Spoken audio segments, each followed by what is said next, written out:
I've had this wheelchair in my studio for about 10 years. When people see me sit in it, it's always sort of like, that's bad luck. Because of course it resonates with things about mortality. I'm working in several modes of abstraction within the show. It's called abstracted realities. A lot of the work utilizes objects from real life. Actual objects, images of objects, and also creating objects with paint. I've done several of the democratic dollars and several of the democratic forests, which I really enjoy making. They're both from stencils. The forest that's made out of actual, like a stencil from the little trees, air fresheners, layered and layered and layered.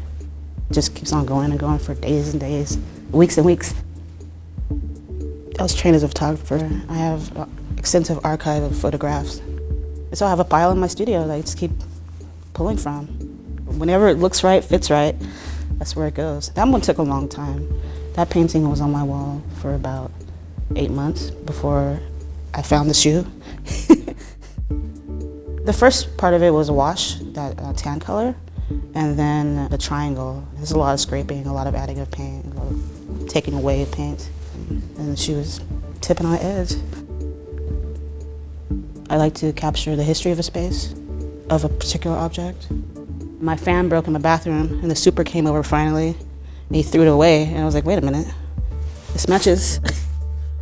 Put it on there, and I was like, dang, I think it's done.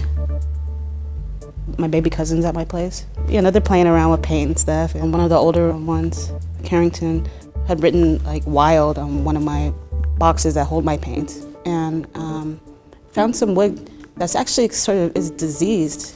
I don't know, something was eating it up, but I was like, it looks like a leopard skin. So I thought that would tie in well. Sometimes I like paintings that may appear to be unfinished and have that question. I like there to be a lot of layers in the work, and I don't like to say exactly what something is about because I enjoy people's interpretations, what they bring from their lives, their experiences. So I enjoy the ambiguity of my work.